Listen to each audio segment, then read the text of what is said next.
Por lo tanto, en el Estado totalitario o en el régimen de gobierno totalitario, existe una absoluta concentración del poder político en un solo detentor.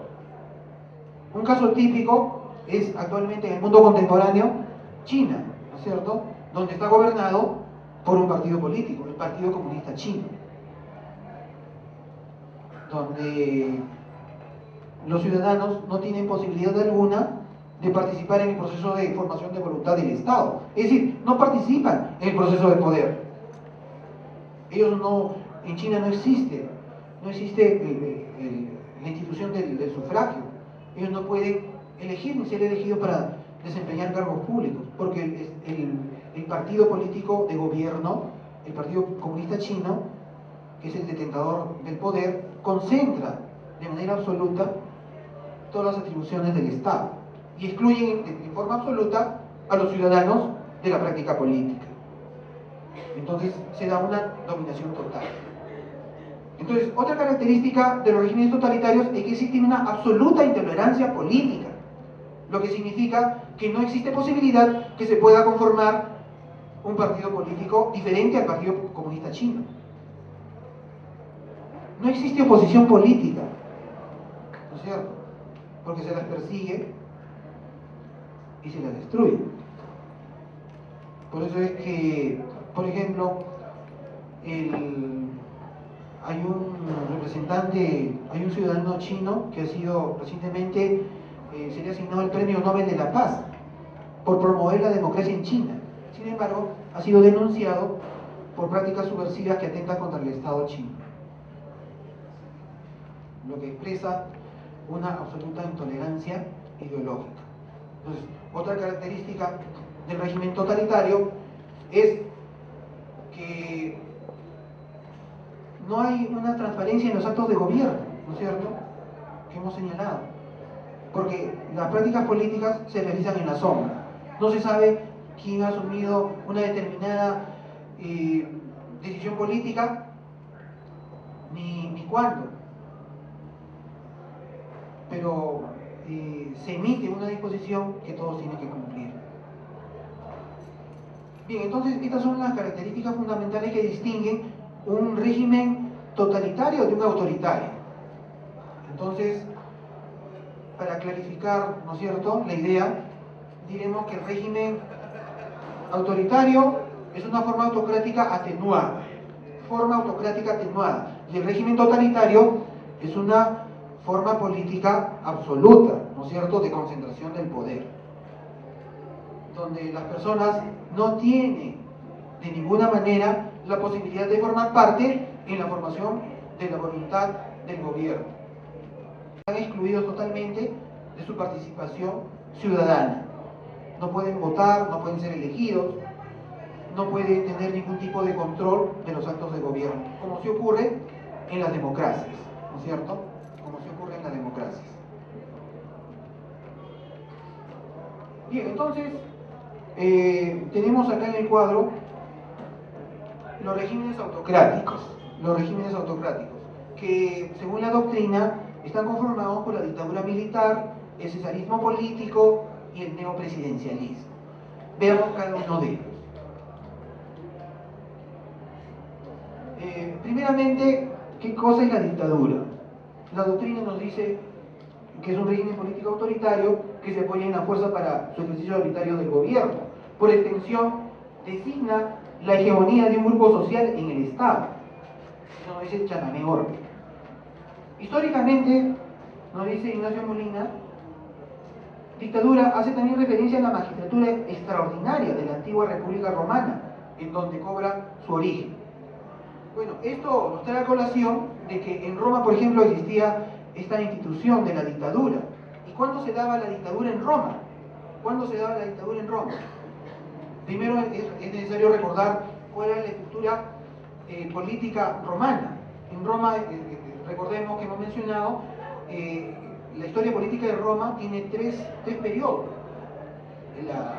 La monarquía, gobernada por los reyes; la república, donde gobernaron los cónsules, en número de 2, y el imperio, ¿no es cierto?, por los emperadores.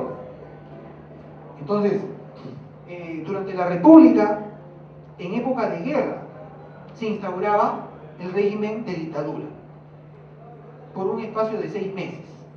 Entonces, cuando se daban los tiempos de guerra o en una situación de anormalidad, es decir, en un régimen de excepción, que hoy conocemos como estado de sitio o estado de emergencia, en este periodo se le conferían todos los poderes al gobernante, bajo el nombre de dictador. De ahí viene la denominación de dictadura, que es un régimen en el cual existe la concentración del poder en un individuo. Generalmente accede a ese poder por la vía de la fuerza militar. Entonces, Ignacio Molina nos dice, hoy en día es frecuente que se apele a una situación extraordinaria para legitimar la duración normalmente vitalicia de una dictadura. Guerra, confrontación, peligro, crisis, etc. Lo que significa que en muchas realidades se han valido de esta forma de gobierno dictatorial en épocas de crisis. Hay una convulsión social, entonces se instaura una dictadura, a veces supuestamente o bajo el supuesto de tratar de ordenar la vida política del pueblo que vive convulsionado. Sin embargo, el gobernante autócrata, el dictador, se prolonga indebidamente su gestión política y por lo tanto se mantiene indebidamente en el poder.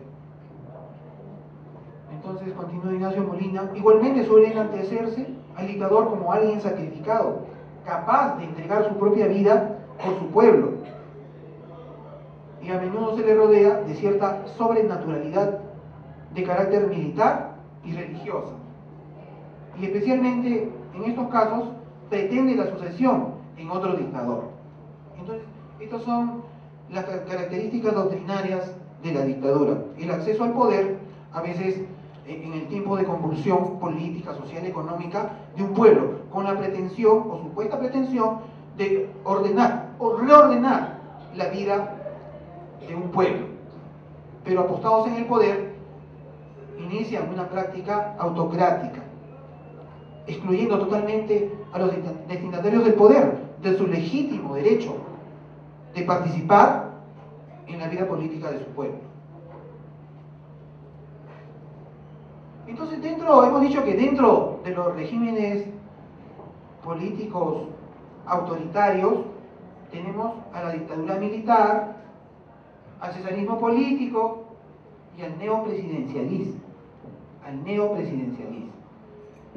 La dictadura militar. La dictadura militar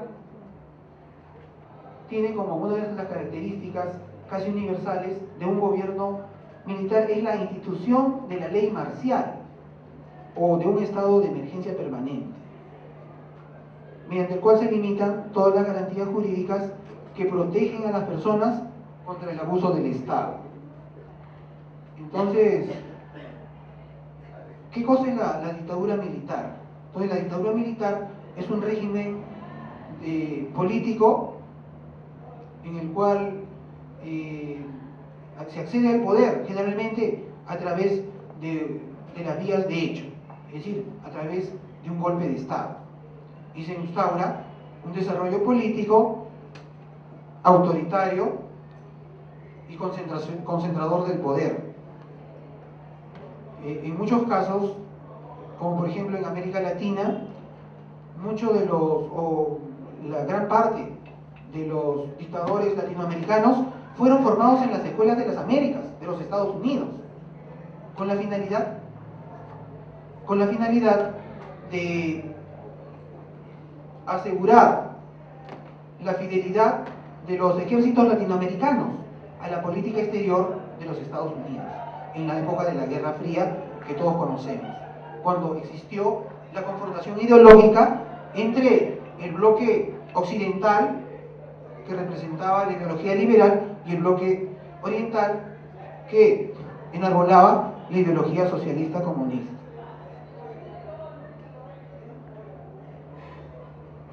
Acá en el cuadro tenemos una caricatura que grafica de manera de manera metafórica, pero bastante hilarante el tema. Dice: el problema del presunto fracaso de nuestras gestiones es que siempre son interrumpidas por gobiernos civiles.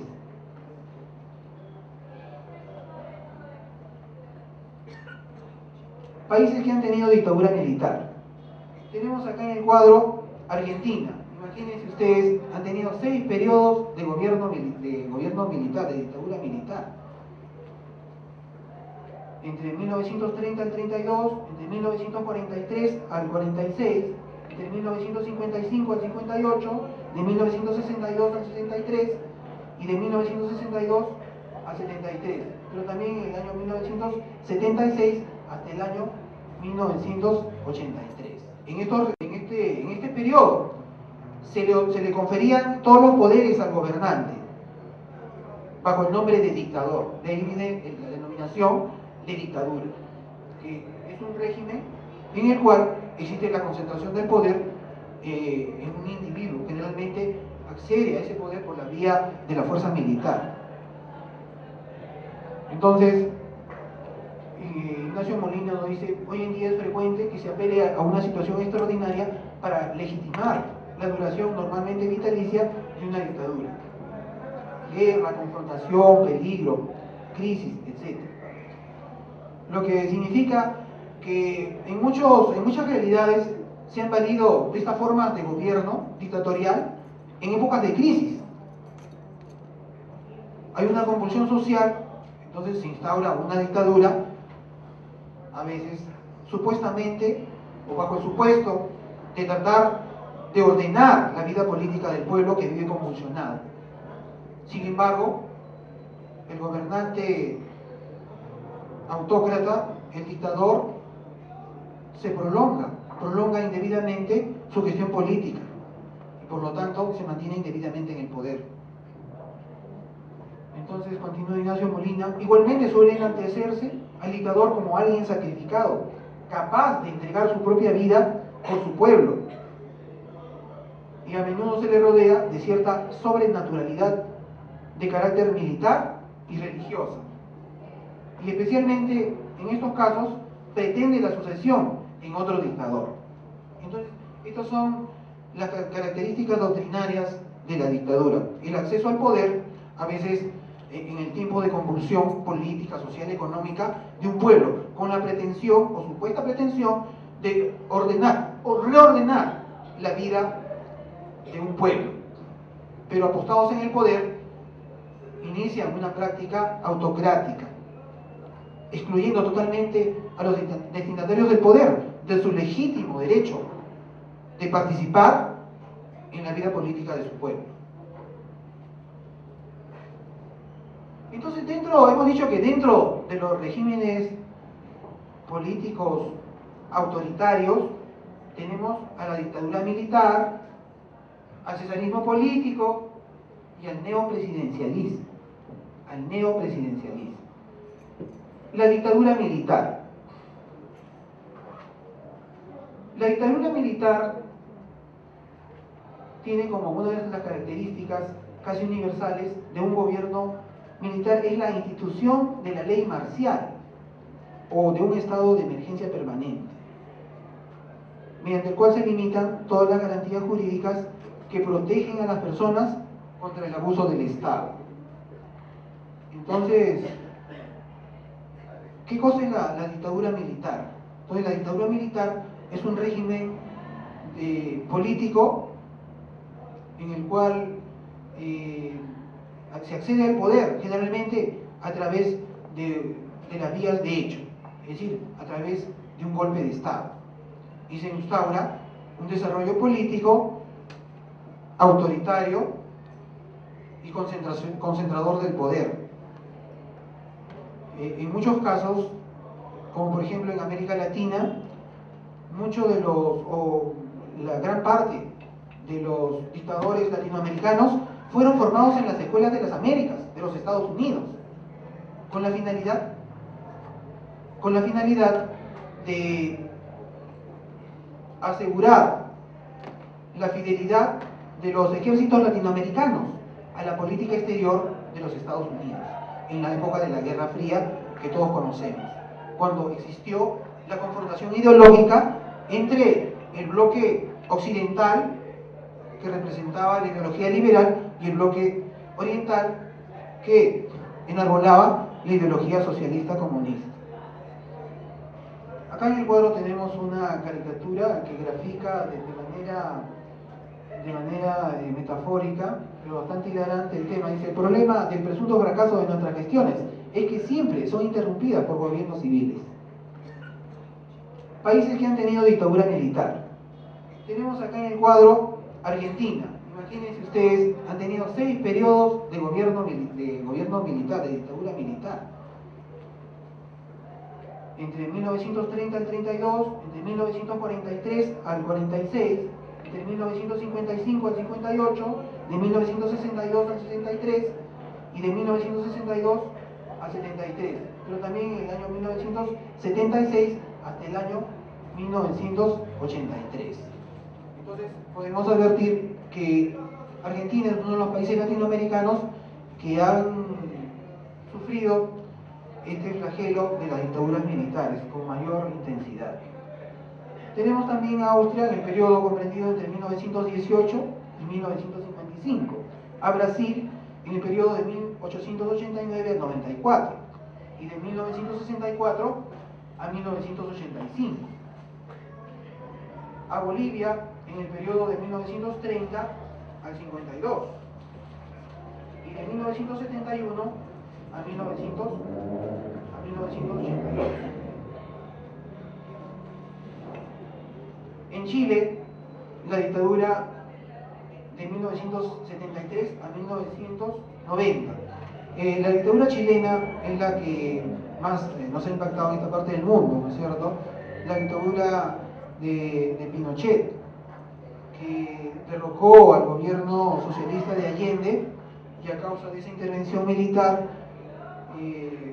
dio lugar al suicidio de este estadista chileno, en la instauración de un régimen autocrático de dictadura militar, que se prolongó hasta 1990, ¿no es cierto? Tenemos también a China, que ha tenido dictadura militar entre 1916 a 1927, pero otro periodo que se inicia en 1920 hasta 1922, y a Colombia en el periodo de 1953 a 1958. Ecuador, que ha tenido 2 periodos de dictadura militar, del año 1963 al 65, del año 1972 al 78. España, también 2 periodos comprendidos entre el año 1923 a 1930, de 1939 a 1975. Francia, entre 1799 a 1814. Recordemos que en 1799 es el periodo culminante de la Gran Revolución Francesa. Y el segundo periodo entre 1814 a 1815. En Irak, la dictadura de Saddam Hussein, de 1958 al año 1979. En Italia, de 1922 a 1943, que es la dictadura de Benito Mussolini, ¿no es cierto?, el gobierno fascista. Japón, de 1932 a 1945. Perú, que ha tenido 2 periodos notorios, entre 1948 a 1956, que es la dictadura de Manuel Odría, que realizó una serie de obras, pero también que es criticado, no por la historia, por una serie de prácticas autocráticas de gobierno. El segundo periodo de dictadura militar peruano está comprendido entre 1968 a 1980, ¿no es cierto? En 1968 irrumpe al poder por la vía de hecho, a través de un golpe militar, todos sabemos, el general Juan Velasco Alvarado, que instauró un gobierno revolucionario, a decir de sus postulados, un gobierno de transformación revolucionaria de la nación peruana, que tuvo lamentablemente nefastas consecuencias para la economía nacional, porque si bien pudo haber tenido alguna buena intención de corte nacionalista, instauró algunas prácticas que fueron inconvenientes para el desarrollo de la economía nacional. que quedó truncada en diversos aspectos, como por ejemplo el agro, que se entregó a quienes trabajaban la tierra, a los campesinos, los cuales, desprovistos de toda formación y todo conocimiento de la agricultura, parcelaron las haciendas y con ello trajo a colación la destrucción de la producción agrícola del pueblo peruano. Asimismo, se confiscaron las propiedades, las tierras de los hacendados. Tierras que actualmente tenemos que pagar todos nosotros, porque los señores no se han quedado con los brazos cruzados. Los hacendados han formulado, instaurado ya, los gobiernos democráticos han instaurado sendas demandas en el plano interno. Al no tener acogidas sus demandas en el plano interno estatal, han recurrido al ámbito supranacional de protección de los derechos humanos y han tenido un resultado favorable y auspicioso para sus demandas, lo que significa que la Corte Interamericana de Derechos Humanos ha fallado declarando fundada su demanda y determinando que el Estado peruano tiene que pagarles por las propiedades que le han sido expropiadas, por las propiedades que le han sido despojadas a sus legítimos propietarios. Entonces, no se trata acá de que viene un gobernante autocrático y le quita la propiedad de repente a un capitalista o a un empresario y no pasa nada. Estamos en un estado de derecho, vivimos en un estado constitucional y vivimos en un mundo actual dominado por los derechos humanos, que están basados jurídicamente en los instrumentos jurídicos internacionales de protección de estos derechos, donde cualquier práctica abusiva y autocrática puede ser denunciada a nivel interno a través de los diversos canales judiciales o a través de los mecanismos de las garantías constitucionales previstas en la Constitución Política del Estado. Y de no tener un resultado favorable, se puede acudir al ámbito supranacional, donde evidentemente, si la causa tiene fundamento, existe una gran posibilidad de que se le reconozca el derecho conculcado. Otro país que, bueno, antes de continuar, quiero comentar, después del gobierno de Juan Velasco Alvarado, que se inició en el año 68, 1968 hasta el año 1975, fue sucedido por otra dictadura militar, por la dictadura del general Francisco Morales Bermúdez Cerruti, el cual convocó elecciones en 1980 bajo la creencia de que iba a ser elegido por el pueblo. Sin embargo, el pueblo ya no votó por él y terminó su mandato. Otro gobierno dictatorial de corte militar que ha tenido Venezuela en dos periodos, en 1908 a 1935, entre 1952 a 1958. Ahora veamos las dictaduras militares que están vigentes, es decir, las dictaduras militares que se dan en nuestro tiempo. Tenemos a Birmania, que ha iniciado la dictadura en agosto de 1988, y el dictador es Than Shwe. En Fiji, inicia en diciembre del 2006, y el dictador es Bainimarama. En Guinea, inicia en diciembre del 2008, y el dictador es Dadis Cámara. En Guinea Ecuatorial, inicia en agosto del 79, por el dictador Obiang Nguema. En Libia, en septiembre del 69, estamos al 2010. Son más de 40 años, 41 años de dictadura militar que tiene este pueblo, y el dictador actual es Muammar al-Gaddafi, el famoso dictador libio. En Níger, que se inicia en febrero del 2010, y el dictador es Jolow Jibo. En Sudán, en mayo de 1969, y el dictador es Omar Hassan. Entonces, tenemos acá una vista panorámica de las dictaduras militares que actualmente acontecen en nuestro tiempo, en el tiempo contemporáneo. Pero es necesario también aclarar de que las dictaduras latinoamericanas se han dado básicamente hasta la década de los 90, hasta los finales de los 90, ¿no? Al término de los cuales se han instaurado y se han recuperado las prácticas democráticas y se han instaurado gobiernos de esta corte, en esta parte del mundo. Recapitulando, mencionaremos que los gobiernos autoritarios son tres, ¿no es cierto? La dictadura militar, el cesarismo político y el neopresidencialismo. Recordemos que los gobiernos autoritarios son regímenes autocráticos, porque existe una concentración del poder en un solo detentador, porque en estos regímenes se excluye a los detenedores del poder, representados por la ciudadanía, de su legítimo derecho de participar en la formación de voluntad del Estado, donde existe intolerancia ideológica, no existe pluralismo ideológico, no existe transparencia en los actos de gobierno, donde existe un copamiento de los órganos del aparato estatal, etc., como hemos mencionado. Entonces, llegamos al cesarismo político, que es otra forma autoritaria de gobierno. Entonces, ¿qué nos dice Gramsci? El cesarismo es un régimen político en que una persona concentra todos los poderes de una nación. El cesarismo expresa siempre la solución arbitraria confiada a una gran personalidad, de una situación histórico-política caracterizada por un equilibrio de fuerzas de perspectiva catastrófica.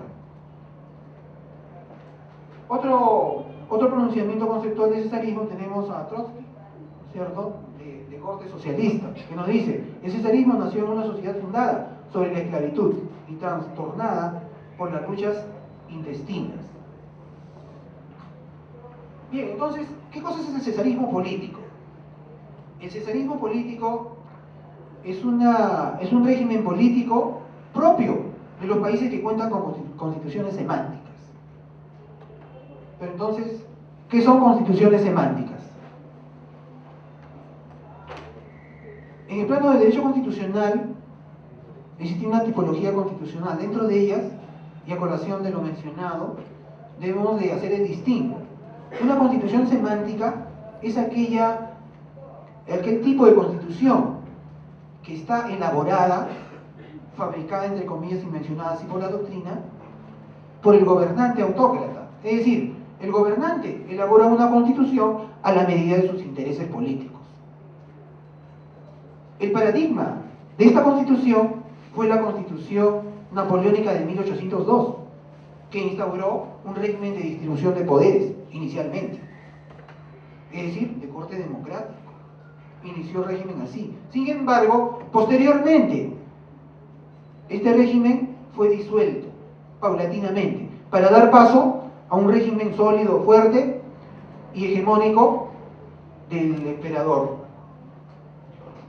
de Napoleón, quien, para darle una aureola democrática a su gobierno y tratar de legitimar la Constitución, lo sometió a un plebiscito, lo sometió a una consulta popular, pero a sabiendas de que iba a obtener la victoria, porque sabía del gran apoyo que tenía por su condición de gran caudillo, de haber librado como jefe militar muchas batallas victoriosas para su pueblo, para Francia. Entonces, en esta forma de gobierno autoritaria que representa el cesarismo político, existe la práctica política de una aparente legitimidad democrática, que realmente no es así, porque es una constitución que ha sido elaborada para favorecer el accionar político del gobernante autócrata.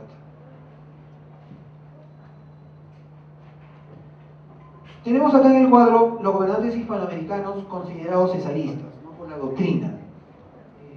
De repente puede haber otra oportunidad para reunirnos y para poder completar esta tipología fundamental de las formas de gobierno, que es necesario considerar, no solamente para los estudiantes de Derecho, no solamente para los estudiantes de Ciencia Política, sino también para todas aquellas personas que son amantes del conocimiento y la información, para que nadie sea engañado, ni sea llevado de las narices por por canto de sirena que hemos dicho. Recordemos que la mejor forma de gobierno es la forma de gobierno que respeta la dignidad humana. La dignidad humana es un principio fundamental que se basa en la capacidad, en las facultades superiores del ser humano, representadas por su capacidad racional, en virtud de la cual es consciente del pasado, del presente y puede proyectarse al futuro, y por lo tanto es consciente de actos abusivos que puedan ejercerse contra su persona, del violentamiento de sus derechos. Entonces, el menos imperfecto de los sistemas es el sistema de la democracia constitucional, porque permite a las personas acceder al poder político, permite que se establezcan sistemas de control político a los gobernantes, permite que se puedan respetar los derechos y libertades fundamentales del ser humano, que no sean avasallados por el poder público. Yo les agradezco su presencia y bueno, estoy dispuesto a ser partícipe de otra sesión, de otra conferencia similar para poder desarrollar postulados relacionados con el tema o con cualquier otro relacionado con las asignaturas que son de mi competencia. Entonces, les agradezco su presencia y estoy muy agradecido por ella. Muchas gracias.